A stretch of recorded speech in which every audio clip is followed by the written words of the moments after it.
Welcome. I'm so excited to see you all. Am I going to screw with the amps? No, if I walk this way a little bit. I can't sit still, so I'm glad I'm the moderator because I just ask questions and encourage you all to do the same. I'm exceptionally excited to be here because last week I stood in front of the Amazon Web Services Startup Day audience. Amazon was here. And I made the bold point that Austin needs to start distinguishing its expertise as a startup ecosystem. That one of the challenges that we have with venture capital is that we're rather generically considered a startup community or a technology community, when in fact what we need to be doing is highlighting what we do particularly well compared to places like New York and Silicon Valley, which is, by the way, where I'm from. So I'm Paul O'Brien, and I'm the founder of a company called MediaTech Ventures. And the reason I like to walk around and I'm wondering how this stuff works is we're trying to support the fact that one of those industries in Austin is the media industry, whether that's film or music or video games or content with books or WordPress or advertising. We've got a lot of ad tech. The media in Austin is doing particularly well, and we need to understand how that works. We need to celebrate it and encourage it. We need to look at cameras and say, hey, everybody who watches this, share it, please, because that's how Team Austin is going to get supported. That's how we're going to learn about what's going on tonight.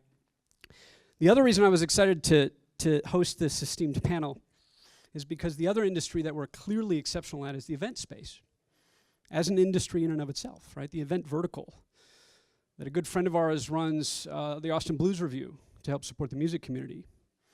I met Jay by way of the Austin Music Foundation and some of the events that they were hosting to support the Austin music community.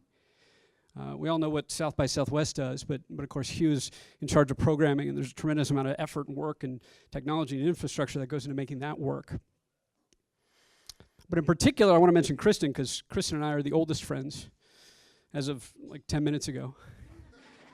But I want to mention Kristin because when Reza asked me to help tonight, I jumped at the chance because the very, very first startup that I was in, and the reason I'm passionate about this particular panel, and so I want you to ask really, really hard questions and learn from these guys, is that the very first startup I was involved in about 10, 12 years ago was a company called Zvents, which was a search engine for the event industry. And we did a reasonably good job, but the event industry, if you think about it, is a particularly difficult industry in which to raise money, in which to invest in infrastructure, in which to develop technology. Why? Because so many people want to do so many different things, right? And finding things to do is incredibly difficult. Managing major events like South by Southwest is incredibly difficult. And so for investors, it's tough to figure out how to get involved. Critical for Austin, critical for you, critical for us, is to figure out how to fix that, right? This is one of Austin's core competencies, raising money for this particular vertical. So we got to figure out how they're doing it well. Zvents raised money from Navtech, mapping, from AT&T, mobile. We got acquired by eBay. I mean, it was the most surreal experience that I had raising money for this event company. And so that looking at Austin and seeing the venture capitalists that we have here, seeing what the investment industry is doing here, seeing what we're doing with technology here through DoStuff, seeing what Everfest is doing with their events, seeing how South by is trying to scale, there's a critical question that we have to ask, which is, how does this work? And how do we make it work more effectively? So please, I'm just going to sit up here and for the most part shut up now, other than to ask a few questions, because I want you guys to ask the questions. All right, I've got some thoughts to get us going, but without further ado, I'll stop, save for the first couple of questions. And if I can invite Hugh and Jay and Kristin to come up and introduce themselves and what they're doing a little bit more formally, let's give them a round of applause, and a big round of applause for Team Austin.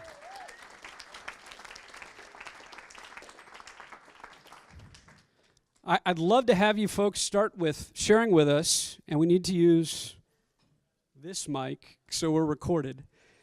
You know, share with us a little bit more so about yourself first, frankly, and why you're doing what you're doing, just so we understand the context that you're coming from. Hugh, welcome. Good evening. It's an honor to be here. My lifelong ambition is fulfilled by speaking somewhere close to Memorial Stadium. I am a townie. I grew up in Austin. We've got actually 2 Austin High alums on the panel tonight, so that's pretty cool. 3, wow. We can sing Loyal Forever in a second. But I am, as Paul said, the Chief Programming Officer at South by Southwest. I have been at South by Southwest off and on since 1989. As an intro and about as far as my technical expertise goes for this session, which is about technical stuff, which I don't know anything about, I got hired at South by Southwest. I was the first full-time hiree. I got hired because I had a computer and they didn't, and that was, yeah, that was technical expertise back in 1989. Just having a computer. He has a computer, so he must know something about tech. But that was a Mac Plus, and I like to say that my tech expertise pretty much ended at the Mac Plus. I can do a few other things well, such as answer emails, but beyond that, I'm the least qualified up here. And with that, I'll give it to someone who's much more qualified and understands this stuff much better than I do, which is Jay. Okay, and I'm not sure I would agree with that, but I'll take it. So, good evening, everyone. Thanks for having me here as well. I'm the one panelist not from Austin originally. Originally grew up in the Maryland suburbs, but I've been here 16 years, so kind of think I'm an Austinite now. Certainly feel that way. I've been doing consumer tech for the last 20 years. I've started a handful of companies, mostly in the marketplace sector, UShip, RoverPass, a few others. But actually my first venture when I was 10 years old was starting a festival. I started a neighborhood festival with a couple friends, charged admission, had all kinds of, pin the tail on the donkey and things like that. Eggs top, the bat spin, all those things like that. I think we made some money, I forget. But that was as an operator, and realized that, wow, that was really pretty tough to do that. So didn't want to do that again. But as fate would have it, I've been a big fan of festivals and live events my whole life. I had a music venue here in town for a while as well. Again, realized that's really hard to operate an actual event center. So this guy gets all the credit for that. But then when I saw an opportunity to merge technology and my love of travel and festival and create something like Everfest, it was really an engaging idea for me. So what is Everfest? You can think of us sort of like the TripAdvisor or Yelp for festivals. We aim to be canonical or authoritative in the space. We currently have about 16,000 festivals listed on our site. They range from small little food and wine festivals in Africa to the largest music festivals in the world. We just got back from Lollapalooza, for example, so that's a good example of that. But yeah, we're agnostic to size, genre of festival. And then around that, we have several million folks, fans, festival fans, like some of you, come to the site every month. While they're there, they book travel, they buy tickets, they see which friends are going to their festival, they discover new festivals, they create calendars, et cetera, et cetera. Recently, we launched something called Everfest Premium, which is a premium club for fans who really like to go to festivals. And with the club, they pay an annual fee, and they get discounts, benefits, and exclusive experiences at a few hundred festivals around the country. Things like artist meet and greets, discounts on food and beverage, early access, things like that. And then finally, in corporate news, we recently completed our Series A funding led by ATX Seed Ventures and Live Nation this past May, and took that money and decided to move in right across the street from these guys. Hi, I'm Kristin. You might have guessed it, but I'm the other Austinite on the panel that went to Austin High. I also was the first employee at Do512, but oddly, when I was hired, did not have a computer. Yet they hired me anyways. I'd known the guys for a long time and was excited to join the team for what I thought would be a very fun, short side project. We were like, cool, let's build a website that helps us find ways to party cheaper. Why not? So my parents had just gotten out of grad school, and they were like, what in the hell are you thinking? You're not going to make any money. You just spent all this money. And I was like, I'm going to do it. And now it's 11 years later, and here we are. We started here in Austin, and in 2010, we realized, hey, this is working really well. We're making money. This is, it's working. So we launched our next site in Chicago with C3 Presents as our partner. under like the belief that what really makes this work is the local component. So rather than trying to build a big technology and roll it out nationally, we wanted to find a local owner that could use our technology as a tool, but really like service the community and the event space with their local connections and their care for the community, and to approach it that way. Since then, we're now in 21 markets across North America. We just started expanding into Mexico and Canada a couple of years ago, so that's exciting. And yeah, that's all I got about me for now. Wonderful. Thank you, guys. Thank you, guys. See, 2 mics. So this one's recording. This one's a little too loud, maybe. Thank you, guys, very much. Let's distinguish tech first. This is technology, right, for events. This microphone that I'm holding, this Mac that you had to get started with South by, or the first website that you had. And what I got excited about talking to Reza about what we're doing tonight was the fact that if you think about the experiences that you have, right, we're managing, producing, promoting major conference. We're indexing, highlighting, evangelizing events and things to do all over the place. And in a sense, I don't want to use the word franchise unless that's the word you want to use, but you're trying to figure out how to locally develop these evangelists for events. So a good cross-section of a lot of different ways in which developing events matter or work, right? What is the role of technology in what you're doing, whether that's the infrastructure or just the means in which to promote and operate and highlight what it is that you have going on? What does technology mean in the context of what you're doing as an event? Sure, I'll go first. Yeah, so we're a pure tech company. We're trying to actually scale through tech and not as much through human capital and other efforts like that. So what tech means to us is it's the vehicle for hopefully being able to do that. I think I said we had 16,000 festivals on the website. Maybe that sounds like a lot to you guys. When we first started this, one of our first research projects was how many freaking festivals are there in the world? It turns out that probably nobody knows. We spent a lot of time figuring it out, and we don't know. But I think we pretty much figured out there's at least 250,000, and that could be low. That could be low. There's black boxes in Asia and stuff we haven't fully researched. So that means we're single digits of the worldwide festival market. So when we think about scaling, is how the heck do we, without actually manually inputting all that data and content, which we did in the beginning, we brute forced a lot of it. How the heck do we scale to one day hopefully have every festival in the world, if that's one of our goals? And we think a lot about that, right? And so, for us, it's been about figuring out the right balance of content that we create and content that we let our users create through crowdsourcing efforts.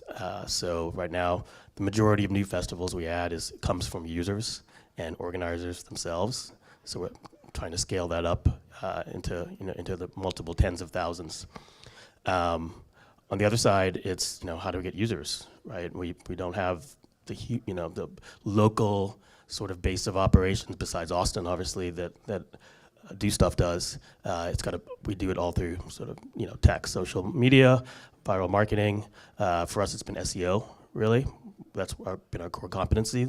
That from the beginning is we saw an opportunity that no one was really doing a really good job of this, of using modern search techniques to aggregate that data and build a defensible SEO machine that can grow over time.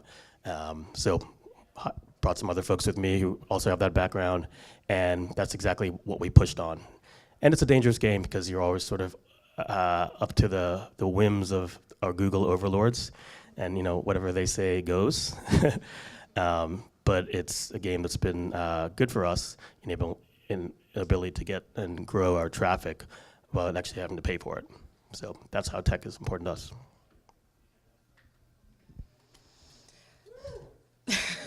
All right. Good answer. So for us, tech is actually quite different. It's very much a tool for us that's crucial to our business, but certainly not our key competency. It's enabled us to, our product is obviously tech, and it's very important. We have spent a lot of time and money building the scrapers and the different tools that we have that aggregate the events that go into our app and our website, et cetera.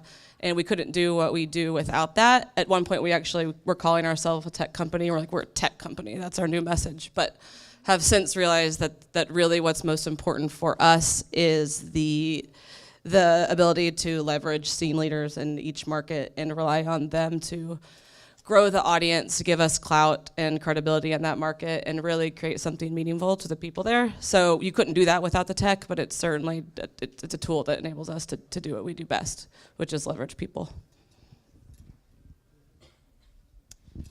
Sure, I think with South by Southwest, I mean, per the story about getting hired because I had a computer, South by Southwest started as a music event, and at that point there were a lot of people who didn't know anything about computers. We've become much more tech savvy since then, and certainly at the scale, and that's a word that Paul used in the intro, that we are at this point. Well, every business needs to have a strong tech component. Certainly the technology is a big part of reaching our audience, reaching our community, or trying to build that community. That said, I think there's a strong tension within South by Southwest of a tech department that wants to do one thing, and other departments that are focused on things that are less tech centric. That's a tension that's gone on for 10 years or so, and I think that's probably a tension that a lot of companies see at this point. So it begs a wonderful question actually of the audience. How many folks are here trying to start something in the event space on the technology side? Couple? Few? Okay. What about producing or promoting an event, starting an event that is maybe agnostic of tech, some sort of conference, or just a few? Okay. And folks here because the drinks are good?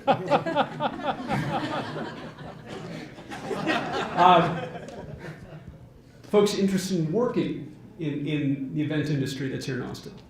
Okay, good. A good majority of us, right? So it takes, right? So it takes people unequivocally, whether or not they're feet on the street or volunteers or tech resources. Frankly, right? It takes people, and just to think of what South by is doing, since you're sitting right next to me. Part of the experience at the conference there of late has been a little bit more mobile and the ability to connect with people at events. So for the sake of the folks in the room trying to produce events, trying to find opportunities, connecting with events, how did you guys figure out the balance between building a community, getting the feet on the street, getting the volunteers, et cetera, involved in what you're doing, versus focusing on whether or not technology, a mobile experience, or the infrastructure, or crawlers is the right approach? What's the best way for folks getting started, getting connected, to figure out whether or not it's just shaking your hand and saying hello and saying I want to be involved, versus being able to build something with you or do something with you a little bit more formally perhaps, and leveraging technology to do that? Well, to the handful of people who are interested in getting in the event space, run, don't walk. Away! Events are fun, events are addictive, but events take a long time to come to fruition. It is kind of like a startup. It is a startup. In terms of, I think I'm hitting a little bit of your question, Paul, but one of the fundamental ironies that I always think bears pointing out with South by Southwest is again, over the last 10 years, we've become much more of a tech-focused event. We use technology to get our message out, to communicate with people. We are lucky enough to have some of the best and brightest, most innovative, imaginative, creative minds in technology coming to Austin in March. And that is neat, and that is great, and that's helped us grow, and it's a blessing to be involved with all these people. That said, what so many of these people like when they come to Austin is what you guys have been doing before we started, networking, face-to-face connections. And as much as technology has grown and continues to grow, we have not yet replicated that in the virtual world. Now, it may be in 5 years, in 10 years, in 3 years that we can all put on, our next generation VR headset, and I can be, in San Francisco, and Paul, you can be in Boston. We can feel like we're right next to each other, but we're not there yet. And again, what so many people like about events, sure, you want to be able to go on your smartphone and see what the schedule is, but you also, that face-to-face, that human connection, that is one of the still drawing powers of events. I remember a line my boss used to push a lot more. I don't know if he pushes it so much, but now is that conferences and events are the new church. I mean, you go there, you have fellowship, you experience something with the audience there, and that is, technology is very, very important, but that shared experience, those magic moments that make a successful event successful and make people want to come back, often have nothing to do with technology, in my mind at least. Yeah, sure. So again, we're definitely a tech company. Our initial traction was based on getting a sort of technological lead. I think being able to get in front of competitors as far as being able to just grow our traffic. But then certainly there's an irony in being a tech company in the festival space, or maybe even events in general, is that we're trying to get you off your phone and off your laptop and actually go to events, not just look at them all the time on a phone. So there's a fine balance there. We certainly don't want to build tech for tech's sake because we're nerds and things are cool to us. So we're always constantly thinking about, is this something that'll actually add value to a consumer and get them to go to one more festival a year? That's one of our mantras. Like, how do we get people to go to one more festival a year? Whether you go to one today or 10 today, let's get you to go to the one more. And so what is it? Is it, because your entertainment dollars are being pulled in all different directions right now, not just from festivals and events, but everything else out there, right? So we're constantly trying to figure out the balance of, is it just a financial burden? Is it the discovery aspect of finding new festivals you haven't known about before? Is it finding new friends to go to festivals? So it's obviously sort of all of the above, but there, at different points in your life, perhaps some of these reasons have become more important to you. So that's the challenge we have, is thinking about how, the order and sequence of how you build these tools. Again, ironically, to get people not to use the tools, but actually use them and then actually go to a festival. I truly have lost sight of what the actual question was. But I completely relate to everything they've said, and that what we do is purely focused on getting people offline, and always a funny message to tell. I love the point that you made, that you, at one point in the development of DoStuff, you decided you were a tech company. And then you realized, no, hang on a second, we need people locally. As folks are starting to develop events or produce events or interested in the technology side of things, just talk about how you figured that out, how you made that decision. Because what's interesting here is this is clearly heavily people-oriented. This is clearly heavily technology-oriented, right? And there's a happy medium there, I think, in which both of them are somewhat required, and you've done both. So sure. Consistent for that. So when we launched, it was like the time of Z-Events, and there was Going.com and Metro Mix and Eventful and all these different companies that were creating a tech platform that would aggregate events nationwide. They were all pretty incomplete, raising a bunch of money, but seemingly not a very good product. No offense, I'm sure Z-Events was fantastic.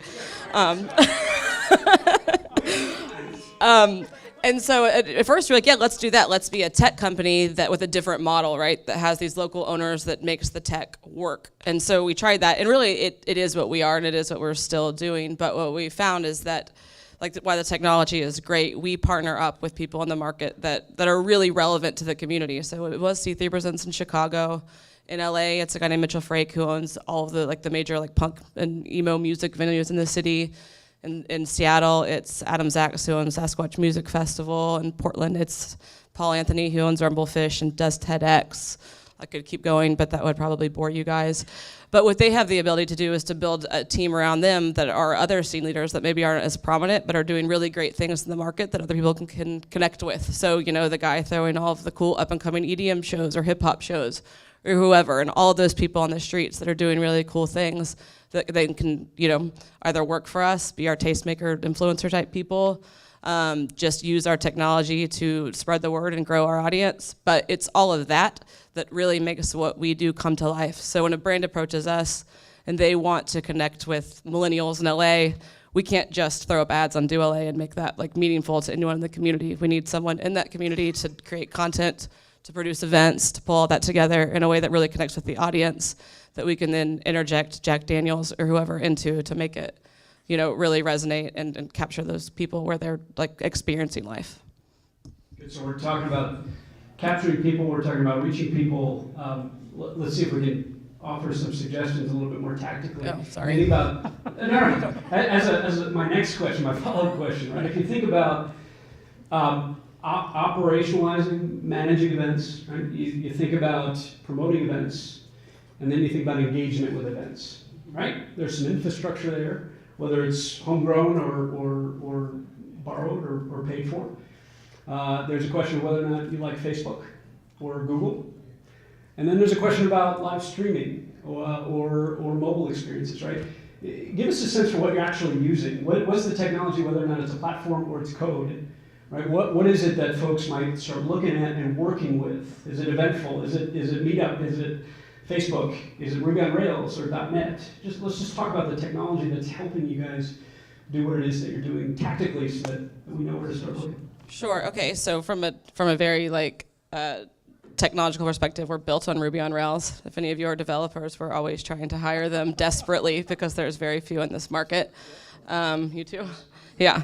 Anything front end really also is something that we're always looking for and very hard to find, especially if you could couple that with like a creative like skill set. Designers, videographers, anyone that can make video fast and at scale is very, very important to us. We leverage email and all social networks pretty heavily. We produce a lot of small-scale events, nothing like South by, but you know, small-scale events. So people that have those skills are always really useful. We have small teams in each city that are made up of people, usually with like large audiences that we can leverage. So if you have that, it's someone that we're looking for on like a real like day-to-day level. Pass it to Hugh, who probably has more. Well, I think one of the things that's interesting about the event space is, in a way, it mimics the startup space and what we've seen in the last 10 to 15 years. Again, with the context that events are really hard to produce, and I discourage all of you from doing it. But it's, 15 years ago, if you wanted to create a website for your product, you had to know code. You had to know all this stuff. Now, flip on WordPress. You can do it. You don't need to be technical. You can be an idiot like me who doesn't understand this stuff. Now, if I want to create an event, I can work with Do512. I can work with Eventbrite. All I have to do is, have an idea, and I can plug it into a system. And again, that mimics the kind of some of the automation, the tools that we've seen in the startup world that let non-technical people do startups. And I think that's fascinating how that develops. South by Southwest, we're do most of our stuff with proprietary software, with stuff that we've developed. But again, we could just, or almost just as easily, use Eventbrite for our payment engine, use other things for streaming, other services for streaming. You've got all these things now that was not available 10, 15 years ago. And I think one of the consequences of that, which is challenging for us, probably good for what Jay's doing as well as DoStuff Media, is that the market has gotten a lot more competitive. More and more events, more and more festivals, more and more things that are going on. And even where we are here tonight, Tuesday in Austin, Texas, there are like 5 other tech-focused things happening at co-working spaces all over town because they're relatively easy to produce, or much easier to produce than they were 5, 10, 15 years ago. Jay, you're not a Ruby on Rails. So I am. Please, if you're a Ruby on Rails developer, talk to me before her.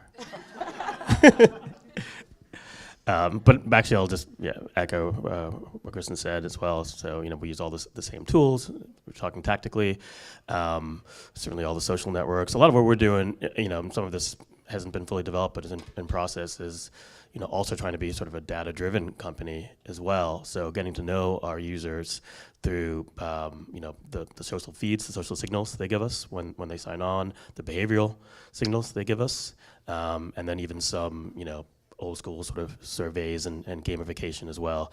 And to that end, we think we can, hopefully provide better insight, whether it's to partners who are producing events or promoters who are producing events, whether it's to back to fans who are looking for things about themselves that maybe they didn't know, or new friends. So there's a bunch of ways, tactically, that we think we are using now, or we think we might be using in the future. So a lot of what we're doing is sort of just planning out what that roadmap might be. As though you segued perfectly to my next thought, and then I'd love to open it up a little bit. And I have a couple other questions in mind, but I'd love to have the floor, share some thoughts. We talked a little bit about the history and how one part of the answer is that the infrastructure exists, right? If you want to be doing something, the means exist for you to do it. Just get started. You can build a website, you can promote the event, et cetera. And then on the other hand, Jay in particular, with what they're doing, I think is right. And it's what we're trying to do with Z-Events, which is that you can't conceivably index 250,000 things that are going on. It's remotely impossible, not even remotely possible, yet, right? So there's a question of the way in which the past has made it easy for us to do this, but then an open question of what the future looks like and what it is that we can all build to help accomplish that future, right? It's easy to start things, but how do we start to continue to transform things and evolve things and really make this the epicenter of the event industry? Any thoughts on where it's going? Maybe it is VR. I don't really think it is. I don't care to go to a conference with a headset on, but maybe, right? What does that look like, and where do we work? Either one works. No, I think you're right that at least in our current understanding of AR, VR, no, we don't want to stick some goofy helmet on our head and pretend that we're at an event. But again, you can think that, or you can envision that at some point in the future we'll have the ability to do that. With to your question of what the future looks like, it's certainly a significant question with where we are at South by Southwest at this point. We've grown a lot. We don't have a whole lot of room to continue growing just from a space standpoint in Austin.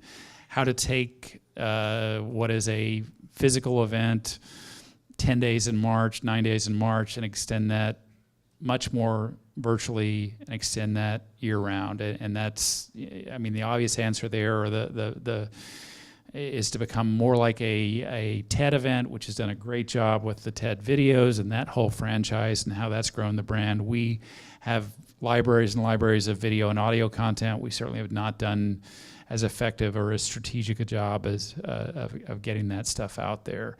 I also can envision a day or think about a day or hope about a day where we have better transportation systems in Austin, and you could spread South by Southwest out more throughout the city as opposed to be so congregated downtown. But again, that's, that maybe entails our friend Elon coming in and putting in the Hyperloop or a boring or tunnel underneath everything. Again, that infrastructure is not here yet, but it'll be interesting to see how this all plays out in 5, 10, 15 years.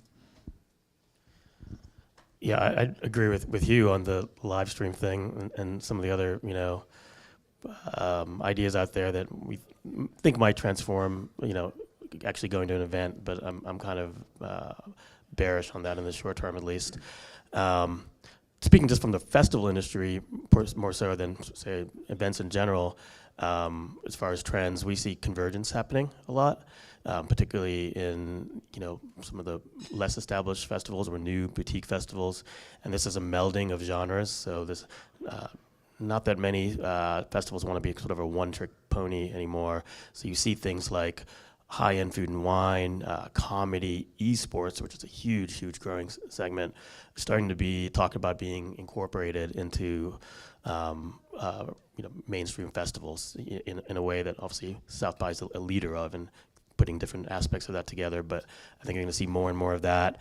There's definitely a flattening out in the mainstream festival industry going on right now. You're seeing, I'm sure you guys have seen some of the disasters that have happened in certain festivals around the world. Yeah, exactly. Hope no one had tickets to that in this audience. I think that's going to continue. I think it's been oversaturated. I think You're not going to see a lot of new, huge, major festivals, music festivals being started outside of maybe the Live Nations and AGs, but you're going to see very few of those started in the next few years as people try to figure out what's next for live events in the festival space. Sorry to interrupt. I think another thing that's interesting and ties back to where a lot of, I think, Paul's vision of Austin is again, 5, 10, 15 years ago, you had crazy event promoters, people who own clubs, people who, are kind of non-traditional getting in this space. What we are seeing more of, I mean, on the one hand, it's easier for anybody to get involved with Eventbrite or Do512. On the other hand, you're seeing more and more traditional media companies realizing that print doesn't sell anymore. Not print revenue models. New Yorker does a festival. All these big magazines are doing festivals now because they're seeing that there are revenue opportunities there, and I think we'll see even more of that as we're seeing more and more big media companies losing their traditional market shares or traditional revenue streams that they had. And with that, I will butt out of Kristin's airtime. That's what I was gonna say. So specifically, like with the local event space, which is where we mostly are, I don't know exactly what it's gonna end up looking like, but I do believe that VR and live streaming and all that's not gonna take the place of people's real desire and need to have real world connections, and that's gonna only continue to increase and become more important as there's more like larger scale things. People want to just connect with the people that they care about and have really great fucking time with people that they like. But to echo what Hugh was just saying, like what we're seeing, we're only in 21 markets now, but have plans to be in 150 worldwide at some point in the next 100 years, if we keep growing the way we have. Just kidding. But yeah, like radio and print are becoming more and more irrelevant because people just aren't able to connect to them in the way that they used to. They don't have that same like passion for the local DJ who they want to do whatever they say. They don't care about that anymore in the same way, and print is just sort of dying and hasn't really figured out exactly how to stay relevant, besides, I guess, it's a good point, producing events themselves. So for us, it's a real opportunity to just keep growing in that space, and that's what we're looking to do, is when people like look back and think about like the cultural institution of their time. It used to be, like morning DJ host, and we want that to be us, and I really think that that's the direction it's going, whether it's us or someone else online. If I could paraphrase a thought, because what I loved about the answers is that it perhaps reinforces why I'm excited about Austin, which is, in fact, not even the event industry, but your answers are reflective of what's very characteristic of Austin, right? That the future is work with regard to the transportation industry, moving people around events. We definitely have to fix that here. It's with regard to the physical places, right? How can we make better use of space? And we see that in co-working, we see that in this space, right? How do we better use property and real estate and all the capital and commercial development in Austin? It's about convergence of industries. That, where I came from with Z-Vents in Silicon Valley, that was a search engine, period. That's what we were doing. It didn't have anything to do with the idea of other verticals or other industries starting to look at the role of events in the food industry or the fintech industry and really get involved in events, which is really what's happening here in Austin, is convergence. And most importantly, it's about the people, which is characteristically this part of the world. That's why so many of us are moving here. So thank you for sharing that collective of thoughts, which I think is spot on. Questions from the room before I keep throwing some more stuff? There's actually use this, because that's getting recorded, and that way it'll look good on camera. In the line of future technologies, there's two technologies that I don't think I haven't noticed that any of you guys are doing, and I'd like to see if you maybe have it in your roadmap or strategy. One is Snapchat. The new map feature, I can actually probably pull up and see what's going on at the Bat Bridge right now. And IoT. Vail Resorts is a great example of a company that is actually tracking everywhere where someone goes on the mountain, tracking their purchases, and able to get, Jay, you alluded to it, like a real clear user profile. So I was wondering if you guys could comment on those two technologies in particular. Can everybody hear? Right, so Snapchat, being able to see what's going on in real time in places, and then IoT, being able to see where people are in real time in places. What's the impact of that? This is probably best question for Jay, but on our front, all are important to us, and we're exploring all of them on some level. For us, we look at what's going to get us the most engagement at scale. So if it's everyone moved to Instagram, so did we, but we use it, but it's not something that's core to our business until we can capitalize on it effectively with the limited resources that we have. So we're starting to play around with it, and as it becomes more relevant, we'll invest in it more. But that's about it for now. Yeah, I agree. Those are two technologies that are definitely interesting in the festival and broadly event space. We're sort of looking and thinking about strategies around those as well, and how best to use them, and really when the right time for some of those to go, particularly the sort of location enabling and real-time tracking will go sort of mainstream to more and more festivals. You're certainly seeing that in some of the big ones as well, and we're still kind of figuring out exactly how best to do that. But I agree, that's a good point you made. On the second point you made about IoT, if you've been fortunate enough to have a South by Southwest badge over the last few years, and if you have felt like being a geek and destructing it, you've noticed or opening it up, there's an RFID chip inside, which we started doing, roughly 5 years ago.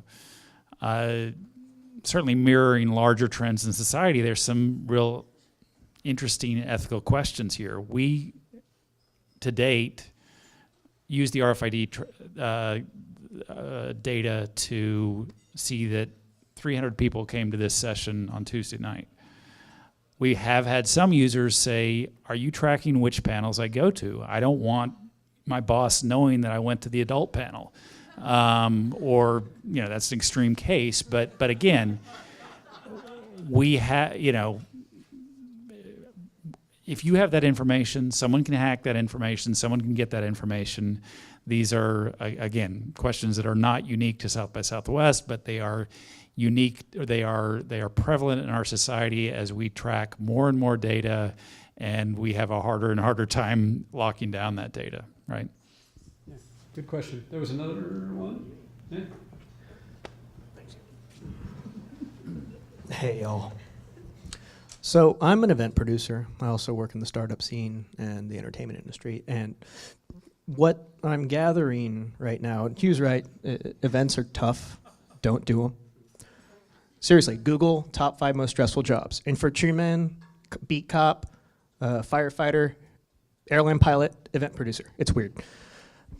But from a producer sense though, and just kind of the state of things outside of events, the question I'm asking, Hugh, I know you've experienced this before, and I'm curious to see what Jay and Kristin have to say, talking to other producers around the country. We live in an interesting time on a political and just kind of an interacting scale. Like the social experience we gain in the event space is really much translating on the extremes online. And all it takes is somebody with 2 thumbs and 10,000 Twitter followers to effectively burn down an event with the wrong information, being misinformed.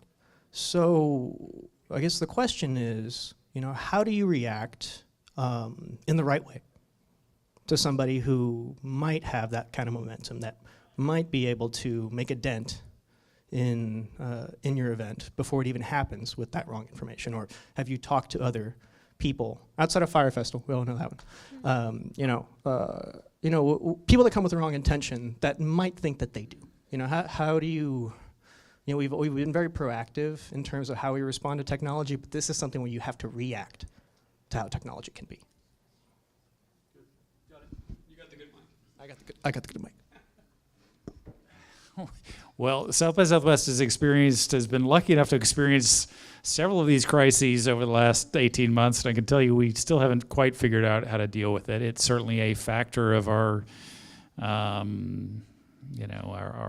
social media world. I think we are lucky enough or fortunate enough to have a strong enough brand that has generally rebounded from these problems. But that's the crux of the problem, is that we see more and more people using South by Southwest as a grandstanding point. You know, it was clickbait. Now it's, you know, a Twitter storm that can start off with pulling out one thing, maybe out of context, maybe not. But, you know, we now have, as I think a lot of companies do, kind of a crisis response team to deal with challenges like that. It's certainly not like it was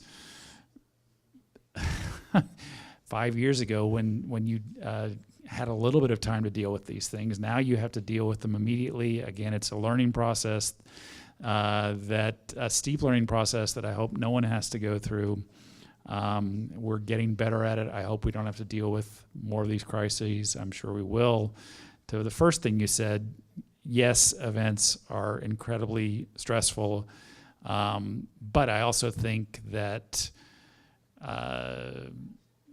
you know, when you do an event and it comes off well, and someone says they had a great time, I got a new job out of at your event, I met my girlfriend, my boyfriend, whatever. I mean, that's incredibly fulfilling, and that it makes you forget all the pain that you went through and said you're never going to do this again, and then you do it. Anyway, back to you guys on this one. Again, this is why I'm not an event producer. Let you guys do that.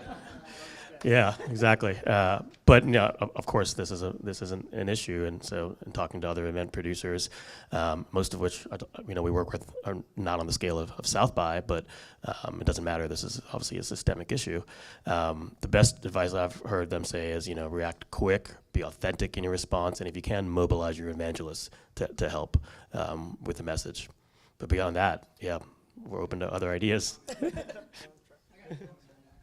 Yeah, I don't have a ton to add to that. We luckily aren't as much of like a national brand as South by Southwest. So if anything, we are the evangelists that someone might mobilize to communicate correct information, but haven't really been on the side where we've had to deal with that I'm aware of. Maybe we have and I missed it. But part of the key is have the community of folks that can help deal with such issues, right, and get involved. A quick comment, and then right here we had a question. Go ahead. I don't think that's a strictly event problem. I think if you have an e-commerce business, Absolutely. Anybody can go on any platform and say negative things about your product or service. So what we've done is part of my marketing team actually nips it in the butt ahead of time. We basically go and talk about influencers, affiliates. We try to bring them on. So if you're in our industry with our product and you have 100,000, 190,000 followers, then we invite you to do business with us, and we have an affiliate program to bring you on board, because we know that 190,000 follower could actually hurt us if they, for some reason, didn't like our product. So we do a great job of trying to be ahead of the curve in that aspect, to where that influencer doesn't hurt us on our product or service.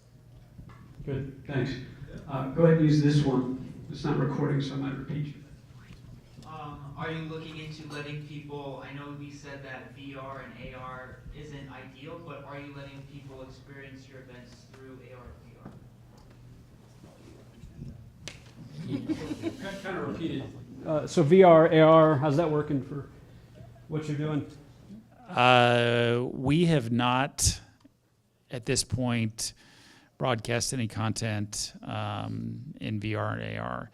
I will say that we certainly see VR deployed a ton more at South by Southwest over the last couple of years, where you walk into the trade show and almost every booth has a VR experience. Every activation you go to has some kind of VR experience. We've talked about, creating that, but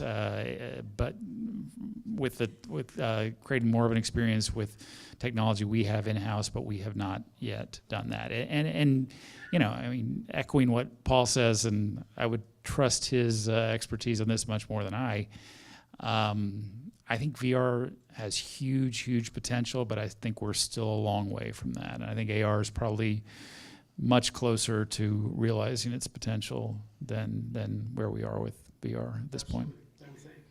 Any other thoughts? Moderator's prerogative. My thought, my experience, I get to say something. Live streaming actually does work really, really well. But what's interesting is you do have to teach people. When you're streaming, you have to say to them, share this, right? Stream this, help us do that. So there are forms of video engagement, video technology that do work really, really well for events. And I know some of us, the Founder Institute is here, the Freelance Conference is here. They've been playing with that experience, and it's a great way to reach a lot more people than you might be able to otherwise. Real quick, there was a question up here first? No? Okay, good. Shoot, and then here. Go ahead. Sure, just more of a startup question. In startups, we always talk about the hockey stick moment when you realized that you were gaining traction. Do you have any key partners that really helped you reach success? Good. Partners to help you scale and find success and get traction. We 100% did. Would not be where we are today at all without the key partners that we found. I mean, that's the crux of our business model, is finding that key partner in the city to launch with. For us, it's always been another large festival or event promoter in the city who were able to tap into their email list and to their audience, just to their clout in general. So like when we launched in Chicago with C3, we launched by hosting this isn't very replicable, sorry, but by hosting the Lollapalooza after shows on Do312.com, which we still do to this day. So it's responsible, for like a 10th of our traffic at this point. When we launched it for the first 3 years, it was responsible for maybe 50 to 75% of our audience year round. And have since done that in every other city. And the strength of those first few partners is directly correlated to how large those properties are now. Yeah, similarly, we started moving from very smaller festivals to larger and larger festivals, and definitely some of those were responsible for some hockey stick-like effects. Starting off with Red Frog Events, was a large regional promoter that does Firefly and all the Warrior Dashes around the country, and now going into Live Nation. So same thing. We kind of worked our way up from a bottoms up strategy with that. I would say, or my answer there is again less technical and more just philosophical or life oriented. It's just try to connect with as many people as possible. You don't ever know what small connection you make is going to lead to something big. I mean, it's great to go to an event and meet Mark Zuckerberg or whatever. That is unlikely. What is likely to happen is you meet someone who somewhere down the line helps you a lot. And the story that I love to tell and is 99% accurate is certainly the watershed moment in South by Southwest, going from a big music event to a much bigger tech event that had a global reach, was Twitter in 2007. When it kind of launched at South by Southwest, it really didn't launch. It launched a long time ago, but that's the mythology, and I'm not going to go against that. No, that's another panel for another time, Paul. But the reason Twitter happened was that Ev Williams had been coming to speak at South by Southwest for three or 4 years. He's got this new startup, this microblogging thing. What's that? Whatever. Well, Ev's a great guy. Let's get him involved again. And lo and behold, this thing, blew up, and that propelled our growth. And again, it was a small connection that led to big things. I'll tie that story back. You may remember that 2 years ago we were fortunate enough to host the President of the United States in Austin during South by Southwest. That happened, because employee number 5 at Twitter, who came to South by Southwest in 2007, later went on to become the chief digital officer at the White House. So that was the Twitter is the gift that keeps on giving, except when it creates a shitstorm when it doesn't keep on giving. But again, small connections lead to big things. Be nice to everybody. Try to be nice to everyone. You never know who's going to give you your big break down the line. Well said. Can I use that? It's easier if I don't repeat. Other questions? Emily, you have one? Since this is useless, because it's empty. So I I run the freelance conference, and we're going into our 3rd year. And so we're now starting to have these conversations about what does expanding mean. Freelancers are kind of an interesting niche in that they want small, interesting events, and they want them locally, but yet we want everything else. So my question is primarily to lesser tech people there. But before I go there, I had one more question, or one more statement about what you were saying about asking people to share. So I wanted to talk on top of that and say, you came to one of our events, and we did a live stream, and we went from what we normally get of 200 or 300 people that watch our live streams to 1,800, just by asking people to share it out. So it does work. Now, what I wanted to ask you guys is, how did you make that leap, I guess, if you will, the decision to how you're going to expand? Did you have mentors? Was it just a really great idea and it worked? Did you try a bunch of shit and half of it didn't work and one of them finally did work? What was the strategy, or was there one? Great questions. And time check while I walk back. 1 or 2 more questions? Are we good? 2? We'll do 2 more questions. So think. Scaling. How'd you figure it out? Oh. Probably best for you. Me? Sure. Yeah, our goal from the beginning was we thought there was an opportunity to build a large global brand around festivals. We thought there was a hole in the market there, thought there was a big information aggregation problem that could be solved through technology. We thought there was business models that existed in relevant other verticals that would justify the time and expense of doing that. So it was, we went right from the start, unlike, Hugh and trying to create an event and all that does, and the DoStuff strategy, which is market by market, we just tried to go global sort of right away, because we kind of thought it's kind of a winner-take-all sort of aggregation game here, and that actually has elements of the SEO strategy we took on as well. So, we didn't know if it was going to work necessarily, and we still have a long way to go, obviously, but that was kind of always the strategy from day one.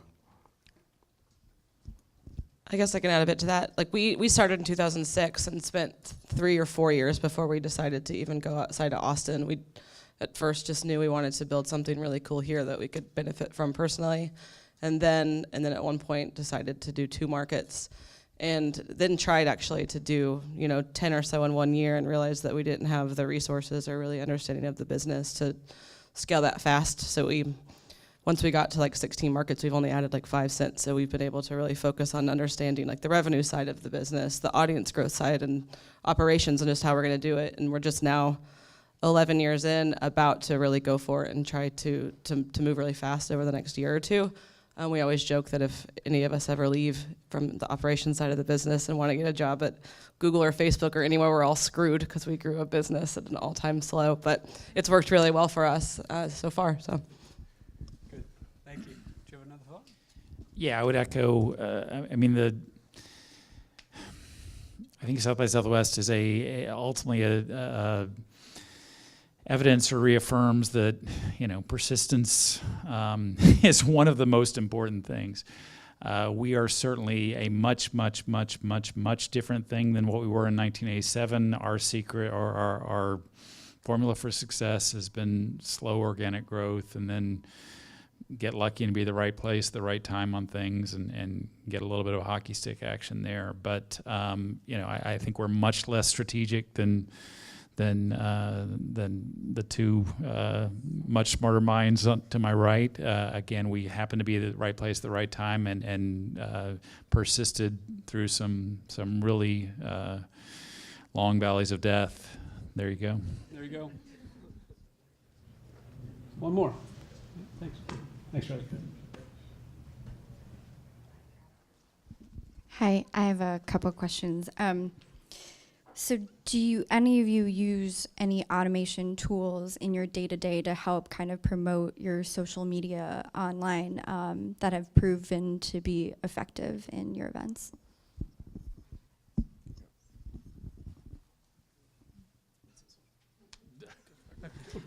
it's really hard for me to answer. It's a little bit outside of the scope of what I do at a national level. Our local teams certainly use all of the automation tools. I just, I don't know what they are. I mean, like from just a general productivity perspective, we use, the Asana, all the Google apps, all that kind of stuff. But unfortunately, I don't have any power tips for otherwise.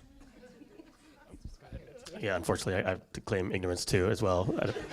My social media manager was here. She would probably have some better recommendations for you. So.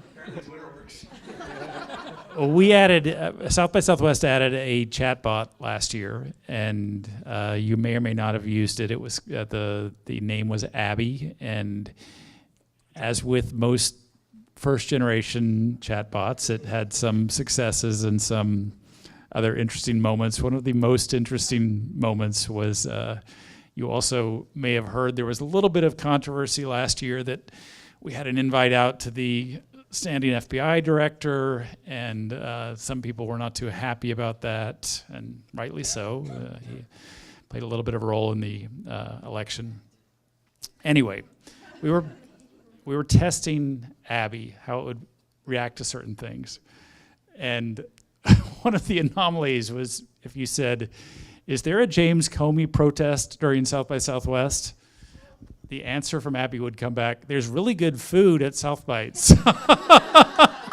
It's like, where did this come from? So yeah, AI is great. Will be. I got one more. Will you have one more? Yeah, just one more.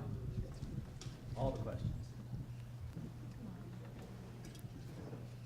Luckily, it's Austin, so we're not going home till 11 or so. We'll just keep going. Good evening. We have a couple of food trucks here in Austin, and we use Everfest quite a bit to find places to go. We've been trying to get in South by Southwest. It hasn't worked. So if you got any pointers you can give me, I'd appreciate that. But my question... Trust me, favors don't really pay off for South by. No, not favors, suggestions, pointers. So my question is, one of our biggest issues, because we are growing, so we do lots of stuff. We have more requests and bookings coming in that we get than we can handle, and staffing has been a huge sticking block for us. So sometimes we work kind of like events do, because we have bigger bookings that we need more people, and then we don't need a bunch of people every day. So it's hard to keep people, like our regular people on, and we're constantly retraining people, just because, if it slows down or in slow seasons, or then when there's a big festival, all of a sudden we can't find enough people to come work and stuff like that. So I was just wondering, how do you guys handle staffing, and if you have some resources or something that we might can take advantage of? Yeah, good question. Scaling help, huh, people?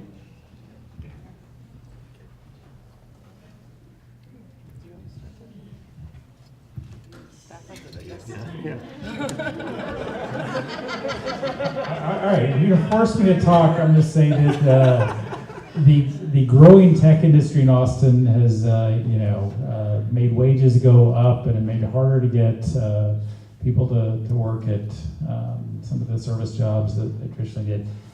Staffing, I'm not sure I have a great answer to your question. I will say that in the event space, one of the keys to South by Southwest, the keys to ACL, these various other events that are great in Austin is you have these huge volunteer forces that essentially run the event on site. Certainly you can't use that. I mean, it's going to be hard for you to get volunteers for your food truck. That's a completely different thing. But again, volunteers are a huge, huge part of the success. They are, strangely, in many ways, they are the absolute face of the event, and they're the ones doing the most customer facing during the event, which again, small irony there that you're devoting all this energy and to your event, and then ultimately it's volunteers who are so much of the factor in the success or not. But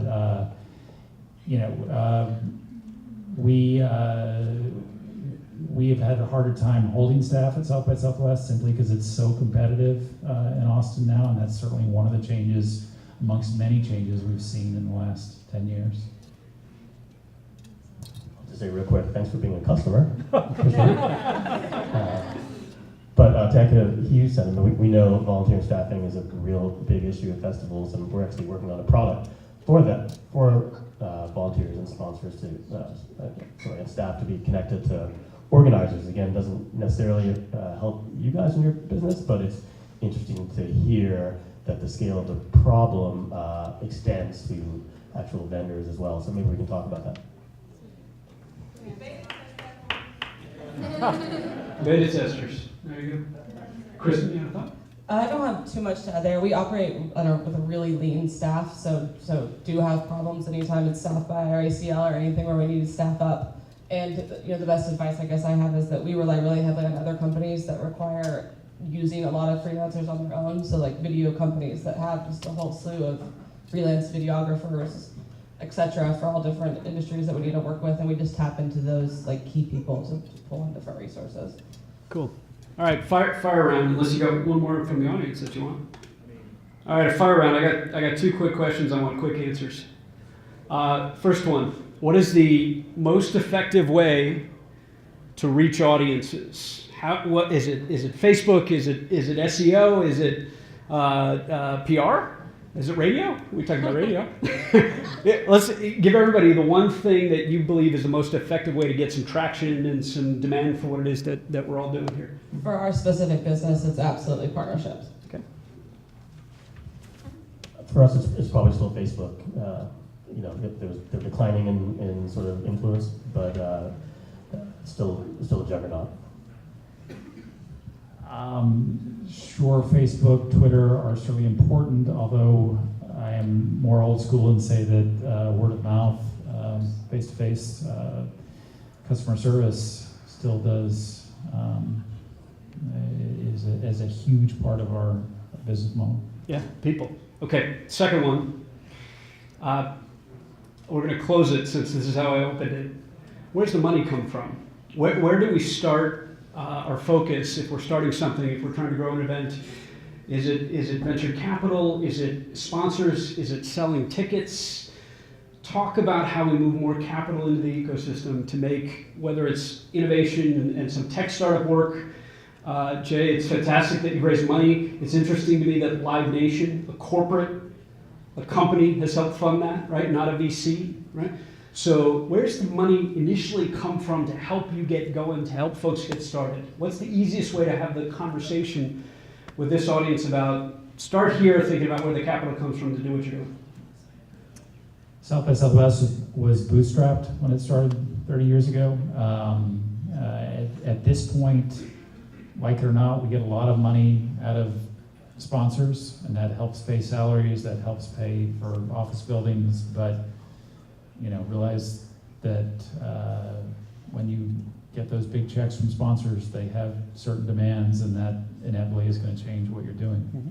Sure. So I'm a huge fan of just selling tickets. Okay.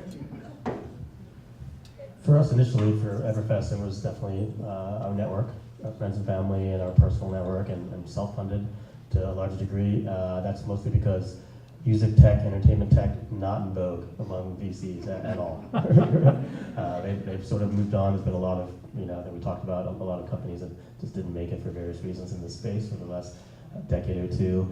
The folks that did have interest were the corporate and the media partners, anyone who had an existing ad model or distribution model or content model, and looked at us as we started to get traction as an adjunct, a strategic adjunct to their existing businesses. Hence the Live Nation investment, and hence some of the other partners and investors we have who come from the industry or from, again, media or operations. Yeah, we're much like South by Southwest in that we spent 3 years just bootstrapping it. We made all of our money through ad sales back before we even had any media to actually sell. We got partners like C3 and Direct Events at the time, and all the local properties spending money with us. And at that point, we fundraised through strategic partnerships like C3, Live Nation, and a handful of just friends and family. Thank you, guys. I want to ask you guys to give me 2 rounds of applause, because first I want to thank Reza Puri and Jake and Keith and Team Austin. Brandon Moreau is here.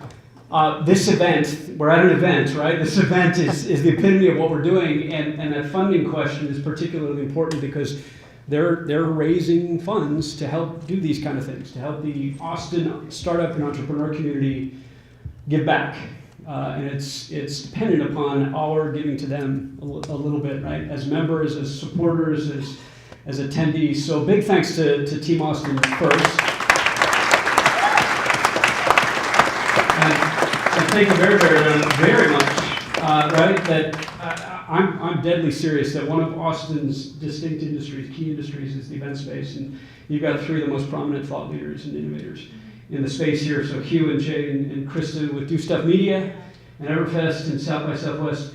Thank you very, very, very much, because this is a big investment of your time and your time to listen.